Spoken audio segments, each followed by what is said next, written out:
Thank you, Shauna, for that warm introduction, and greetings to our viewers. As mentioned, I'm recording live from our dairy farm location here at Orangeville, Ontario. So I do hope that if you happen to hear the sound of some kids in the background or farm noises, that you will bear with me. But my role is after this today is to speak about the second phase in our farm life succession planning process, and that's about finances. So Kim led us off talking about family, and our next phase is dealing and focusing on financial. And what is it? It's really about gaining clarity on the financial reality of the farm business. When harmonious family relations meet with astute financial management, we really see family farms flourish. And it's important for many of the family participants to have understanding and awareness on the finances. It's easily an area that seems to percolate to just one or two members of the family. But we see it's important for awareness to broaden to more members, especially the farm successors. But how do we gain that clarity? Well, it's really about looking at three things. We look at the value of the farm, the assets minus the debt equaling the equity that makes up the farm.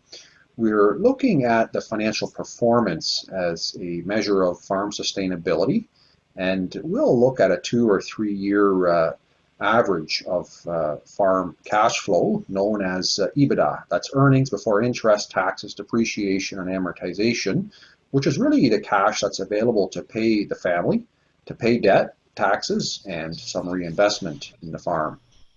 And then we're also looking to the future in some income planning. And this is both on the farm, is what's the expected income and cash flow from the farm, but also income planning for the retiring generations that also need support perhaps from the farm. So really it's about gaining clarity on all these three areas. And what we see is as clarity builds, then also confidence in the planning process. The family gains confidence in having the discussions, making decisions, and eventually implementing the plan. We see that some families are quite private about their finances, and we really listen and respect each family's wishes and way of handling finances. And that really will determine the level of detail that we'll share within the family as well at our joint meetings. But once understanding is achieved at a basic level, then we're well positioned to move to the next phase, which is about transition options. But first, we'll spend a little bit more time talking on the financial steps. So the presentation of my format, we're going to spend time looking at the current reality, gaining clarity on the farm financials, the cash flow, and is there any sweat equity that's been built up in the farm. And then we'll also turn to looking at the future. Is there a need for some expansion? Is the earnings sufficient to accommodate the next generation? And what's needed in the farm to fund mom and dad's retirement? Our founder, Daryl, often uses the term co-create. It means that the family creates the picture with us. We'll help facilitate, but they really own the process. And like I mentioned, our goal is to have understanding and awareness build so that the family together has a good picture. And what we see resulting often is a sense of pride of ownership, a sharing of family values, and mutual respect as we work through the steps involved. So I'll also be referring to the Hunter family case to show you some aspects of where and how it all worked for them. So Kim had mentioned this family in her presentation, and just to summarize, you'll recall it was an Ontario dairy and cash crop farm, about 500 acres owned, 500 rented. They're milking about 120 head with just over 100 kilograms of quota. It is primarily still owned by Mary. She is the mother of Bruce, about 80 years old. Her husband had passed away some 2 years prior. Bruce is a farming son. All his life has been on the farm with his mom and dad, married to wife Susan, who is involved in the farm finances. And they have 3 children. Their first, Matthew, he works off farm in engineering for approximately 10 years, is married to wife Sarah. They have 2 children. They have a daughter, Maggie, who has gone to university, graduated, and is now employed on a dairy farm about an hour away in a fairly involved role there. And she would like opportunity to be able to come back to the farm also at some point.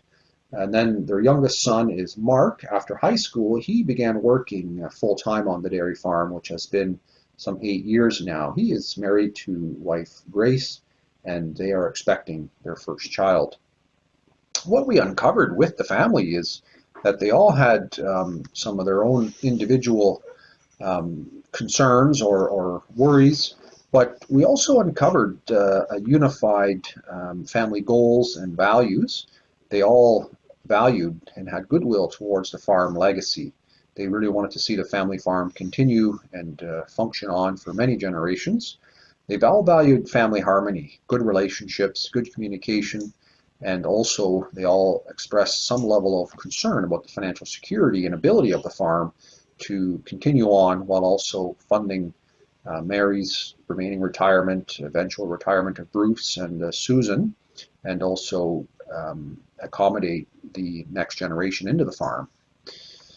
So more specifically, what we understood from Mary is that she would like to know that her lifestyle and retirement income plan was sufficient and did not have to impact in any way the farm.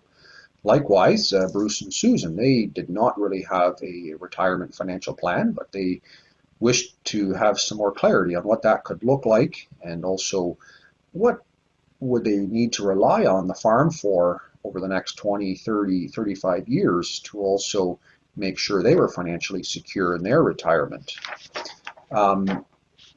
They also wanted to know that the farm, have a better understanding of the farm financials. How was the farm operating efficiently? Was there sufficient funds there?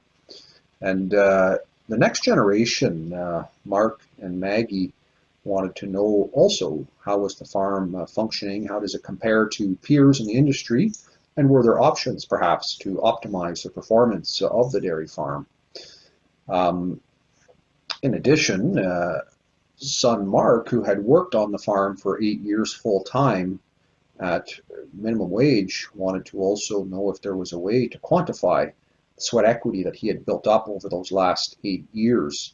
So that was something that was very important to him. His father Bruce had mentioned that as well when he started on the farm 8 years ago, but they never really had spent time to quantify and understand what that really entailed. So that was also a part of the process that they wanted to see. Daughter Maggie wanted to know too if the farm could accommodate her, and would she be able to try and implement some improvements on the farm. Father Bruce, he had some concern about talking about succession. He had only recently received ownership interest in some of the assets, the land, a number of years ago, and was not ready to give that up yet. So that was also a topic they wanted us to look at gaining more clarity on. So you can see that our discoveries were varied with the family. There were some varied interests and needs that were expressed. And really, is there a way forward? How did we look at tackling all this? One of the first things we like to do in painting the picture of the farm is getting a picture in time of the farm asset and liabilities. So as you can see for the Hunter farm here, 500 acres of land and just over 100 kilograms of quota, the total asset value was just over $10 million. And the farm had a reasonable level of debt, about $2.4 million, which is not high compared to the assets. It did take up some of the cash flow from the farm, but it did result in a fairly high amount of remaining equity of about $7.7 million. So really we can see it's a well-established, financially secure farm. But it's really this equity amount of $7.7 million that will be transferred to the next generation at some point. But it's really made up of a number of components. You'll see there that we have a line for something called lifestyle funding, future tax, sweat equity, and then the remaining equity. And it's really this remaining equity that we talk about as the transferred farm value for the future. And as we go through the following slides, we're going to see what really makes up this equity. One of the first amounts that we like to try to quantify and get an understanding on is the amount of future tax that may reside in the farm. And it's not a number we come up with, but it's a number that we obtain from the farm's accountant, as he's familiar with the finances. And really, we like to have it be based on, if the farm is liquidated and sold to a third party, what is the amount of future tax or tax that would have to be paid to Revenue Canada? But also, there's an amount of tax that would have to be paid too if it was all sold at fair market value to the family.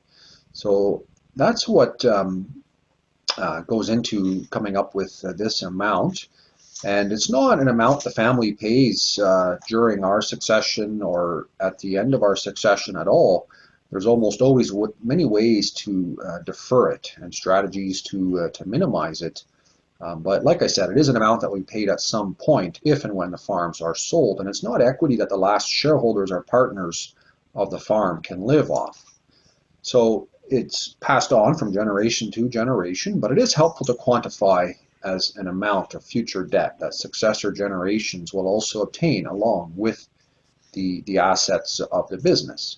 So in the case of the Hunter family, their accountant had quantified this for us at an amount of about 1.325 million.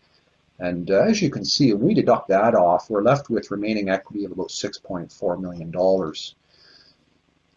So we'll now look at the next slides and see what else, what other amounts come off this equity. But we're first going to diverge a little bit and talk about the personal finances of Mary, Bruce, and Susan.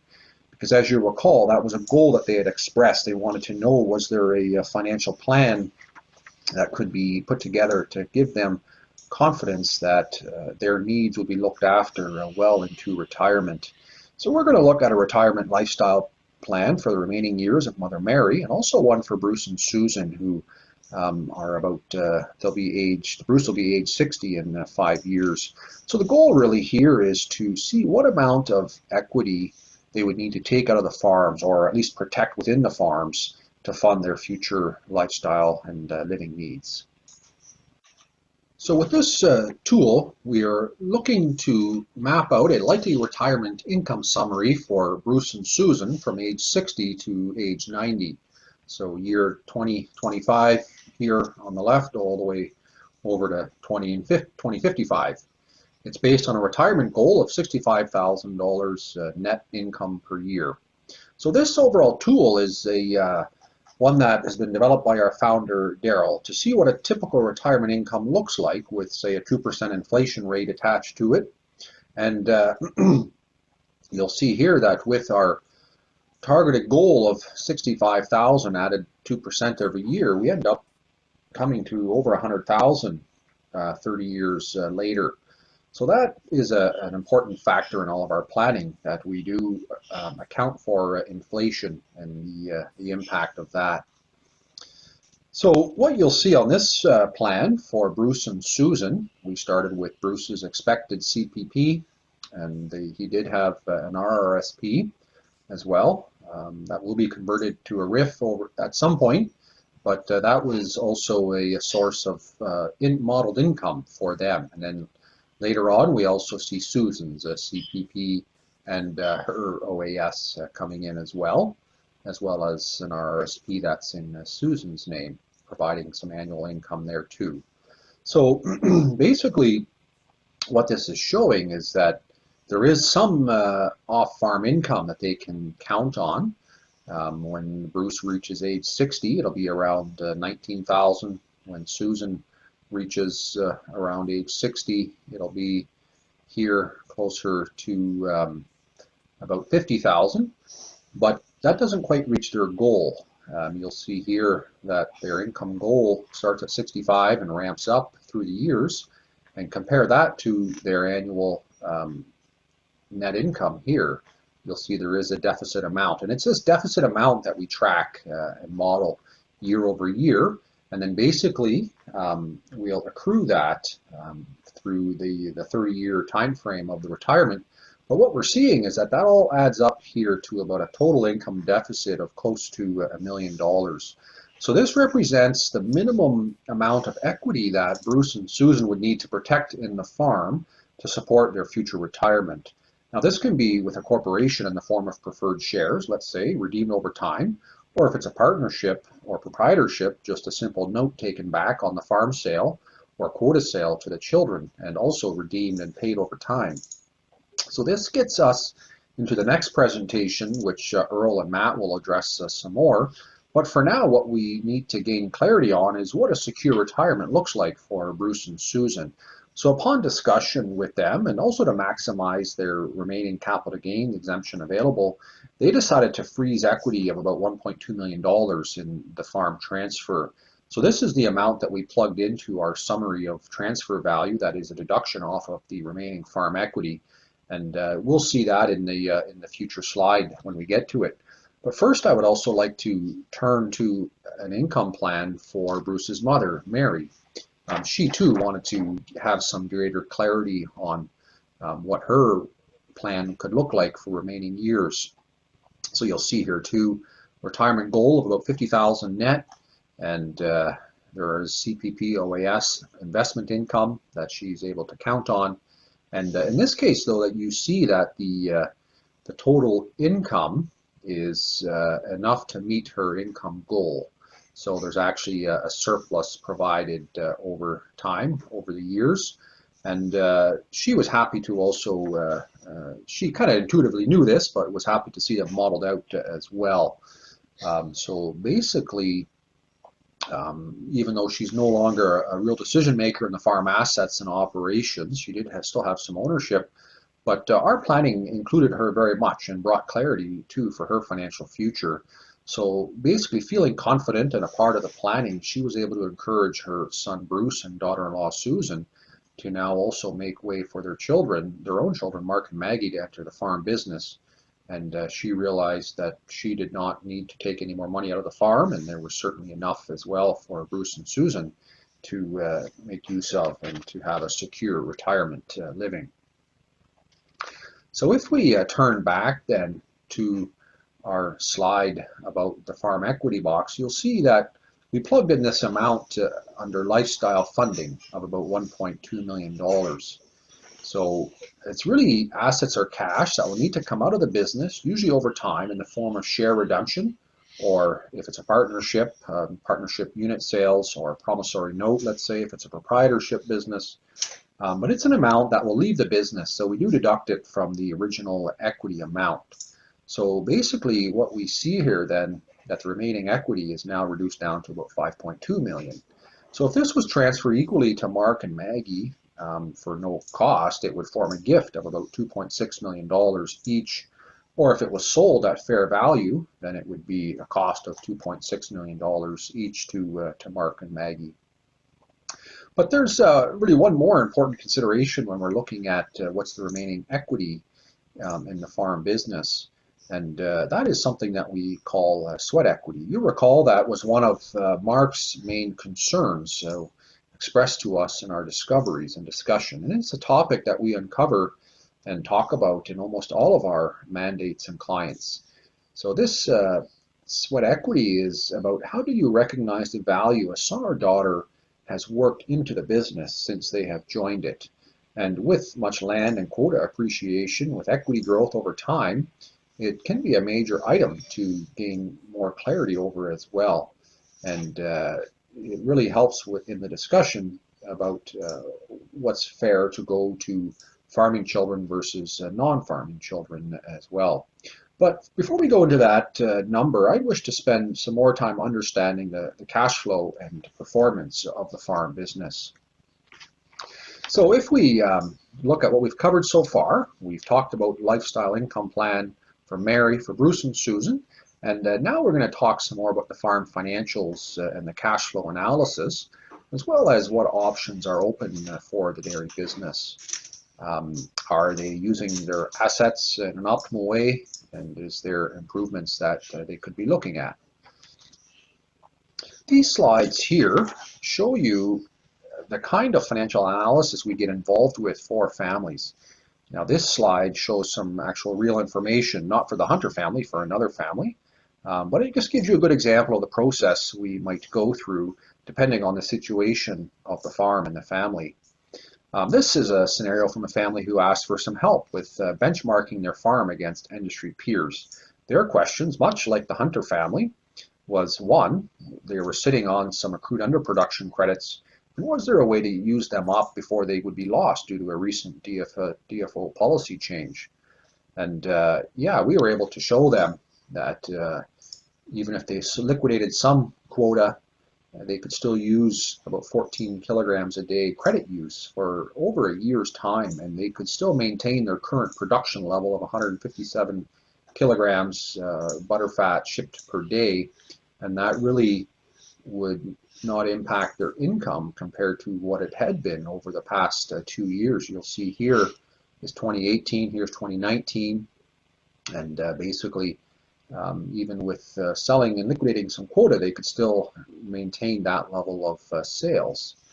And their other question for us was how did they compare to their industry peers? And what we see here is a 2-year average of their income, and we're just comparing that to a 2-year average from a peer group, the ODFAP study.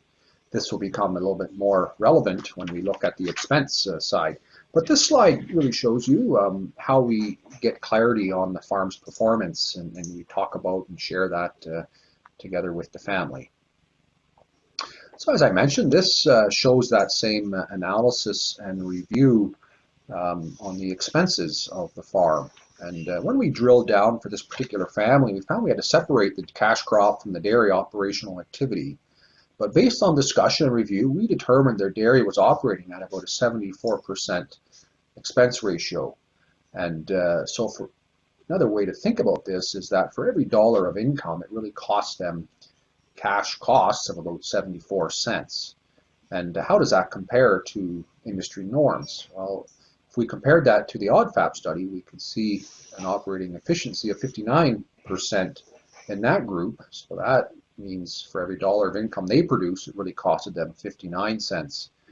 So we can see that there were some opportunities there, because what that means for the bottom line is that EBITDA, or cash flow available, this family only had 21 cents on the dollar, whereas the industry norm was closer to 34 cents per hectoliter of milk shipped.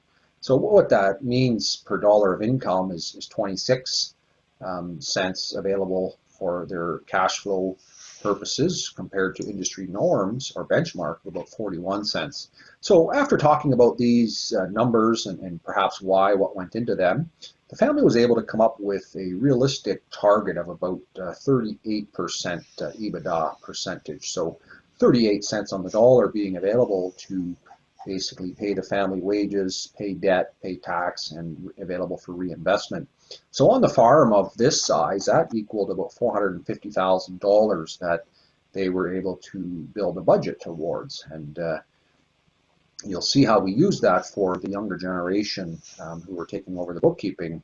We were able to build that into an actual month-by-month budget. But basically what this target amount represents is the cash flow every year after operating expenses paid that would be available to pay the family management wages, pay bank debt, pay any income taxes that need to be paid, as well as some funds available for reinvestment or provide a buffer to the operations.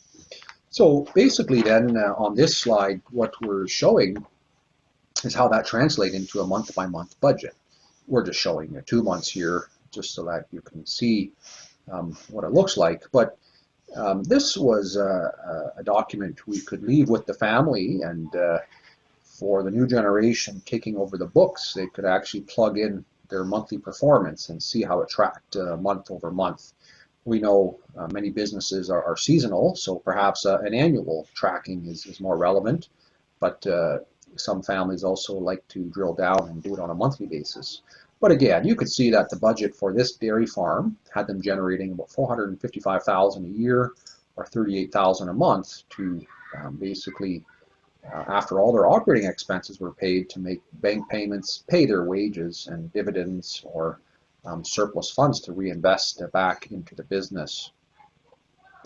So basically, when we reviewed something like this with the Hunter family, they decided as a family to improve on their efficiencies, a real focus over the next 5 years, and see if they could also get closer to the industry norm. And also, it gave them some confidence to know that also with some improved performance, there would certainly be room for future expansion or for the farm to accommodate Maggie coming into the farm as well, and to provide more funds to the next generation. So after having dug fairly deep on the farm financials and options for the dairy business, we next will turn to a sweat equity calculation and gaining clarity on the different ways of calculating that to recognize Mark's 8 years of work on the farm. When we get involved in these discussions, and it is almost always a discussion point with families, we'll first try to reach consensus on how to determine and calculate the sweat equity calculations. And this is often based on how long somebody has worked on the farm, what roles they've played, has there been management responsibility involved, as well as have they brought some of their own equity or assets into the business. We'll complete some rough calculations and show roughly the different impact of the different methods of calculating it. We'll work with the family to engage in a decision-making process to decide on what's the right method for their particular situation. So looking some more at the unpaid labor method, we'll work with the start date and end date, the amount that's been underpaid for how many years, and then apply a time value of money to that for each year. Under the contribution to growth method, we'll look at the value of the farm when their son or daughter started versus what it is valued at today, and then also apply a contribution factor as a percentage of the growth that should be attributed to that son or daughter. And then we'll also look at, are there any other equalization of perks that should be factored in, or has it really been the same for each of the family members over the years?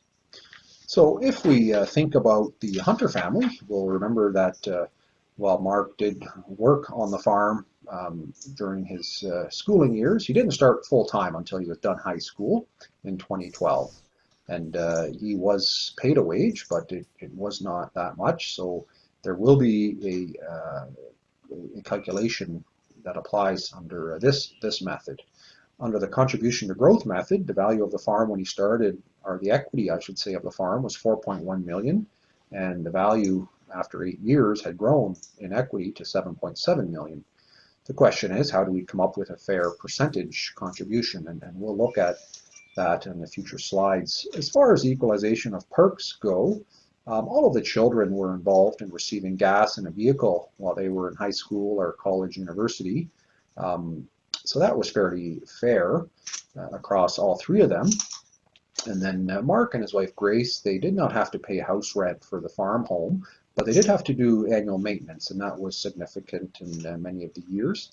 So there too, there was not really much equalization of perks. If we look at a summary of the different calculations, under the unpaid labor calculation, we came up with about $347,000 of calculated sweat equity. And then under the contribution to growth method, about $1,253,000. So quite a difference there.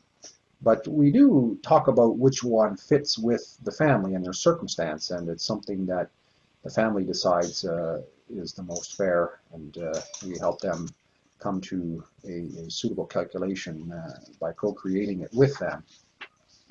I wanted to show a little bit more detail as to what the unpaid labor calculation would look like for the Hunter family, for Mark.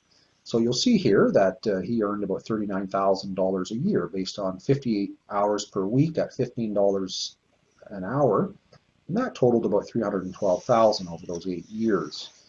However, when we talked to the family about the value of his work, and it turned out it was more of a management type position where he was making decisions and responsible for that, they quickly agreed that a labor rate double what he was paid would be quite relevant when he would compare similar type work from his peers that maybe went into other types of positions off their farms. So they agreed that a factor 100% higher or double what he was paid would be a calculated market rate. So that would equate to about 78,000 per year for each of those 8 years, for a total of 624,000. So what we basically then would see is he was underpaid about $39,000 a year. However, we also then would apply the time value of money of about 3% compounding per year.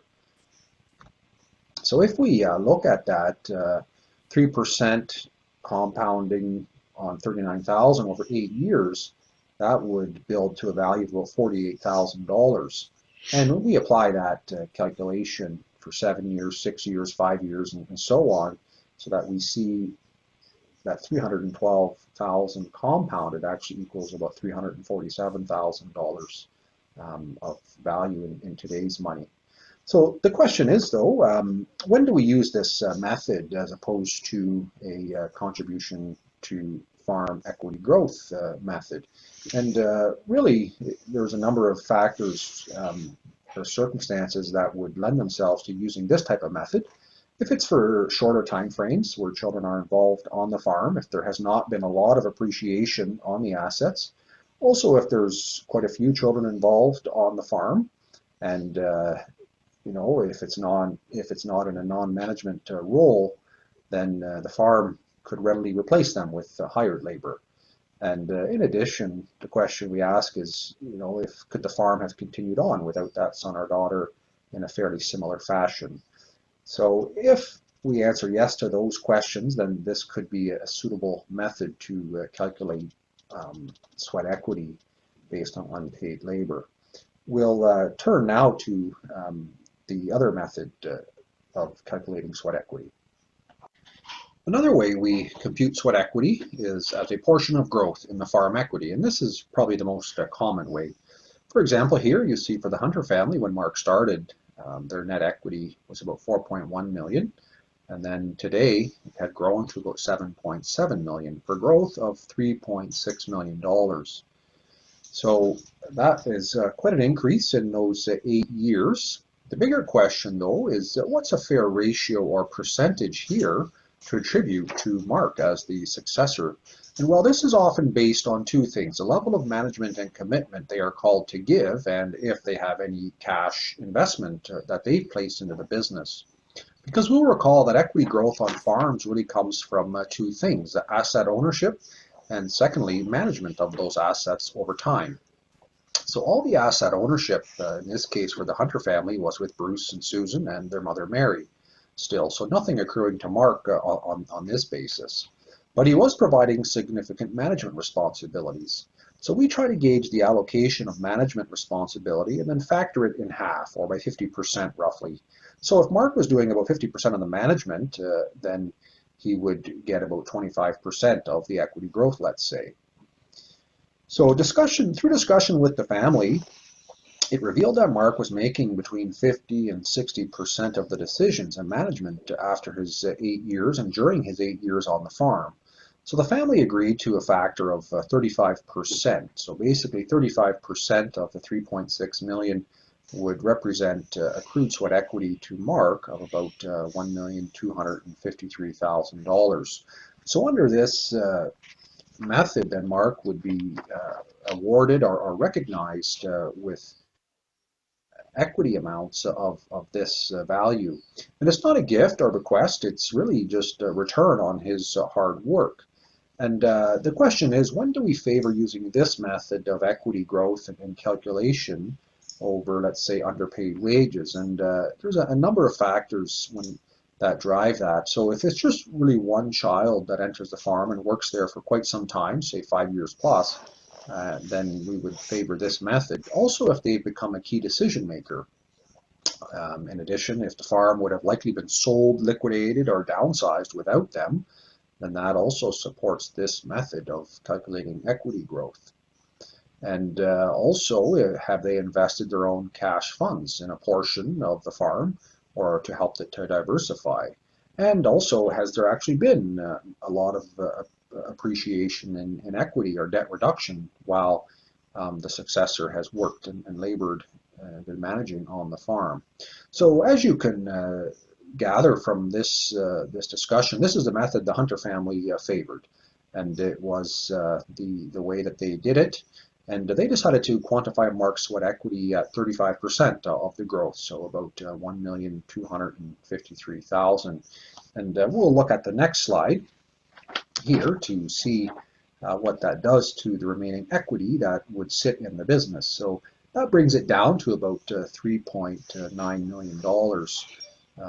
So really, this is the amount of equity that is there to either sell or gift, or a combination of the two, to successor generations. And whether assets are transferred into a new four-way partnership between Bruce, Susan, Mark, and Maggie, or the same is achieved, let's say, by corporate ownership and share allocation, it now becomes possible to discuss and document this kind of a transaction. We have quantified the after-tax value of the farm equity at a point in time. And this allows us to have clear discussions and consider various scenarios of how to transfer that equity, when to transfer it, how to transfer it, and whether by a gift, sale, or combination. And this is what Matt and Earl will also speak about some more in the next presentation. But for our purposes, we have quantified and brought clarity to the value of the farm equity to be transferred at some point. We've brought clarity to what amount Bruce and Susan need to protect of that equity here, the $1.2 million, to secure their future livelihood, their retirement, cash flow planning. So what we then end up with is this farm transfer value of about $3.9 million. And this is usually a much easier number for the owners to think about, as far as how do you transfer that amount to the next generation, than the initial equity calculation of $7.7 million. So you'll see there were quite a few amounts deducted off of that, and this makes it possible to start having high-level discussions and decisions also within the family about what needs to be transferred. And it really helps the older generation to think about how to keep the farm intact, while having also maybe some consideration left there for non-farm children. So we've covered a lot of area for the Hunter family. The last area is really the issue of transferring land. There was some reluctance for Father Bruce to do this at this point, since he had only received some ownership to parts of it some 10 years ago. So sometimes we find that transferring other assets, like operating assets, cows, quota, machinery, buildings, is easier to envision by the older generation than the transfer of land. And this can especially be the case when the land has only recently transferred, like in the case of the Hunter family. However, there are capital gain exemption availability for qualified farm property rules, and this is an advantageous way to transfer land from parents to children. So we do often see some competing parameters and feelings at play here. But our next presentation will also show what options are available and to help the hunters achieve their goals. At this point in the financial aspect, the financial stage of succession planning, we also do introduce a couple of other topics for discussion, and have the family start thinking about, is the farm protected from the possible effects of a future marital breakdown. And we introduce a discussion about calculating net family property, as well as possibility of domestic contracts. Both of these there are ways to minimize the impact of a future marital breakdown. And we also talk about the impact of diluting shares over time. If shares are allocated to the younger generation, are mom and dad wanting to do this just to give up value, or are they willing to give up some control as well? There's different classes of shares that get involved. And it leads to a discussion, is the next generation really prepared to be an owner? Are they looking for a voice, some input into decisions, or are they looking also for a vote to actually help make decisions? And these can be two different things, and really it is up to the older generation to decide when they are ready to offer the option of voting shares and controlling interest into the business. And then another topic we introduce is, what precedent or mechanism are we introducing to allow the next generation to enter the business? So in the Hunter family, it would be Mary's great-grandchildren, and that was expressed by the off-farm son Matthew, that for his children he would like opportunity in the future. And basically the mechanism put in place can be a freeze and then allocation of new future growth shares. And this mechanism can be implemented, say, every 20, 25 years to help facilitate the transfer of farm assets and farm shares from one generation to the next. So you'll appreciate that in this financial stage of succession planning, we've covered off how to gain clarity on a number of things, on the asset and equity value in the farm, on the sustainability from a cash flow perspective, and on the future earnings of the farm, and then also some income planning for the retiring generation.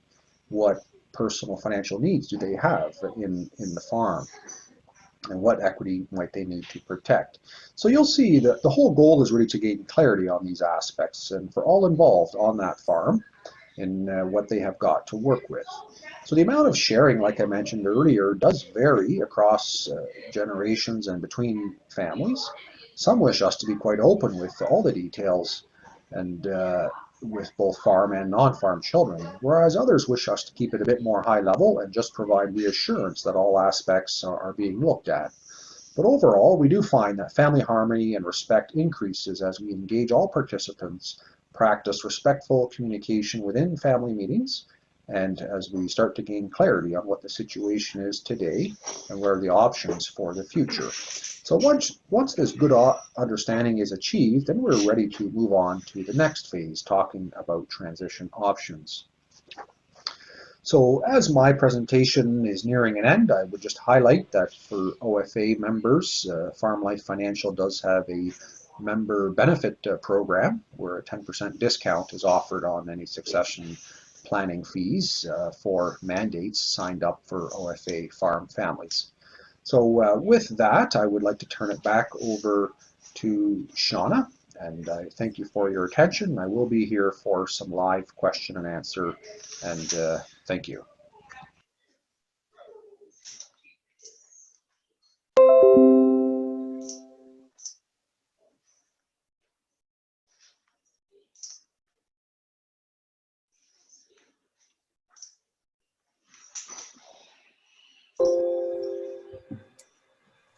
Sorry about that. I left myself on mute. Goodness gracious. Thank you, Bernie, for that really informative and insightful presentation. It's really interesting learning about the Hunter family, and I think you answered questions that a lot of people have. However, we have had a couple come in. So I'm just going to very quickly read out. Since you left your name, Susan, I'm going to call out your name. Susan asks, how do you help clients determine what they will need for retirement income? Thank you for that question, Susan. Yeah, that's a very important part of our discussion, our discovery as well. We will often work with a budget with retiring generations based on what they might be spending today. And then there are some factors that will apply for what active versus a more passive retirement looks like. And then that's the amount that we model on an after-tax basis with inflation into our retirement planning tool. And we'll often go to age 95, depending on what age we're starting at, age 100, and really try to see what does that look like with an inflation factor applied. Is there an annual deficit or annual surplus there? And then we'll add that up through all those remaining years, what the model shows, and that is the amount of equity that we'll protect in the farm business that has to come out at some point to fund the retiring generation's secure retirement. That's very important in our work with families. Wonderful, thank you. Next question. Does the financial plan for Mary include costs if she has to move to a retirement home? This can cause a domino impact. So the answer to that, for keeping it simple, we did not include that in the brief one that I had shown, but there were significant investment assets there that would look after that eventuality if and when that would occur. So it was thought about, we just didn't model it there. Okay, fair enough. And for somebody who was considering it, is that, what would that look like? Or you're asking the amount of monthly cost for Or I guess it's, living or personal home care kind of thing? are there any specific considerations that would differ substantially from somebody who is going to, you know, live on the farm? Sure, yeah, and that will vary from area to area, province to province, the level of care that somebody pursues. It is often very important that somebody remains in their culture, their peer group, their area where they have their social circle. So those costs will range a lot, and we see, you know, between $2,000 and $5,000 a month per person, let's say, if it's fairly intensive nursing care required. And there's lots of variations on that. So we're very we're flexible and really try to understand what are the needs, the intentions, and then we'll model what could be needed, and then sensitize that to shocks or surprises as well, because we do try to plan for you know, surprises that could come up as well. Wonderful. I hope that answered our anonymous asker's question. One last one, because we're nearly out of time. How long does the finance getting clarity stage phase usually last? So good question. Again, it really varies, but typically I would say 2 to 6 months. That will involve a number of meetings, Zoom connections, really trying to understand, you know, the situation. So the time and cost will vary between families and the situations. And with Farm Life Financial, really the family only commits to one phase at a time. There's no obligation necessarily to move to the next phase until they're satisfied, you know, with the clarity we achieve. And only when the family is ready for it. So, but what we find is almost all families, once they feel engaged and start to get clarity and the confidence and appreciation builds, then it previously was a murky process, but we brought some clarity, some movement, some energy that Kim talked about in her presentation, some lift to the business. Most families continue on through all 4 phases, and that part can take anywhere from 1 to 2 years, I would say. But specifically this financial phase, I would put it at 2 to 6 months. So I think it's probably fair to say that for transition planning, generally, the time to start is yesterday, but it's never too late to start, because it can be a very long and thoughtful process. Yeah, very much, Shauna. It's, you know, most families will say, yeah, we wished we had started this sooner. We didn't really know where to turn, who to ask for help. And that initial discussion, that discovery that Kim referred to, you know, learning about the family dynamics, the communication, that is really, when that's made to feel safe and respectful to the family, that's when we see people say, yeah, we really need to engage on this. And we encourage families, whatever phase you're in, whatever challenges or problems you may be experiencing, reach out for help. And the resources are there. It sometimes takes a little bit of searching to find them, but our encouragement to all those families that have put this off, and we all get into those patterns for sure. Which is why we're here today, though, is to break out of those patterns and hopefully take those important steps, even if they are a little bit more challenging. I can see we're at 11:56. Bernie, thank you very much for your time. Maybe you can type your email address or the URL to Farm Life Financial, whatever makes sense for you, into the webinar chat if anyone else wants to follow up. In the meantime, thank you to those of you who have attended today. We really appreciate you taking time out of your busy schedules to participate in Farm Transition Appreciation Day. We hope that you are following the FTA Day hashtag on Twitter, share your stories with us, and we want to support you in your transition journey. Visit farmtransitionguide.ca. Bernie, thanks again. Everyone have a great day. Take care. Bye-bye.